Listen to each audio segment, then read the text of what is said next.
విశాఖ శ్రీ వరాహలక్ష్మి స్వామి దర్శించుకున్న ఎమ్మెల్యే గంటా శ్రీనివాసరావు ఆలయ అధికారులు పూర్ణ కుంభంతో స్వాగతం పలికారు. కప్ప స్తంభాన్ని అలంకరించుకుని స్వామివారిని దర్శించుకున్నారు. శ్రీ వరలక్ష్మి స్వామిని దర్శించుకున్న ఎమ్మెల్యే గంటా శ్రీనివాసరావు ఆలయ అధికారులు పూర్ణ కుంభంతో స్వాగతం పలికారు. కప్ప స్తంభాన్ని ఆలింగనం చేసుకుని స్వామివారిని దర్శించుకున్నారు.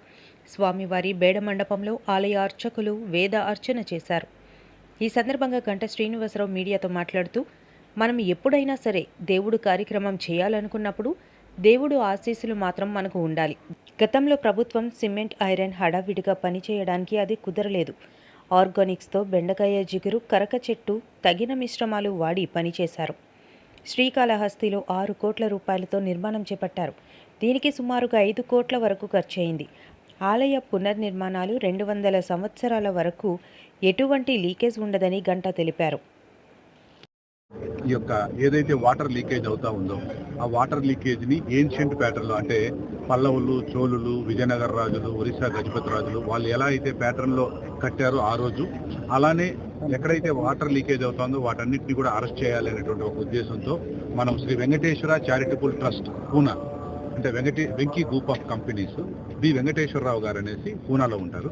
వాళ్ళని archaeological survey of India as a director కాకుండా ఒక ఇండివిజువల్గా మన ఆంధ్రదేశంలో ఉన్న దేవాలయాలన్నింటినీ కూడా మనం పరిరక్షించాలి అనే ఉద్దేశంతో, అదేవిధంగానే గవర్నమెంట్ ఆఫ్ ఆంధ్రప్రదేశ్ కూడా ఆ ఇంట్రెస్ట్ చూపించడంతో మనం కాళహస్తికి వాళ్ళని అప్రోచ్ అవ్వడం జరిగింది. కాళహస్తిలో 60,000 SFTలతో సుమారుగా 6 కోట్ల రూపాయలతో వాళ్ళు వాటిని పనులు ప్రారంభించారు. ఆ ప్రారంభించిన తర్వాత ఆ వచ్చిన అవుట్కమ్ చూసిన తర్వాత నేను మెసేజ్ పెడుతూనే ఉంటాను, అందరు ఎమ్మెల్యేలకి, ఎంపీలకి పెడుతూ ఉంటాను.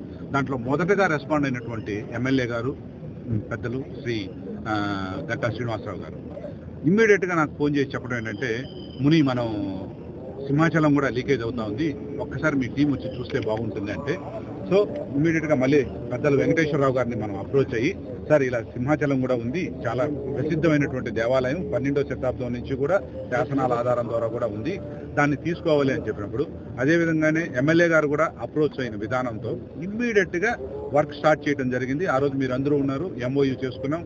సేమ్ IO గారు, ఎమ్మెల్యే గారు, ఈవెన్ మన కౌన్సిలర్ గారు, వీళ్ళందరి ముందర వర్క్ చేసుకోవటం కరెక్ట్గా నాట్ ఈవెన్ 9 monthsలో వాళ్ళు సుమారుగా 5 కోట్ల రూపాయలతో వాటిని చేసి ఈరోజు మళ్ళీ టెంపుల్ పర్మిషన్స్ అన్నింటినీ కూడా దేవాలయానికి అప్పగించడం జరుగుతుంది.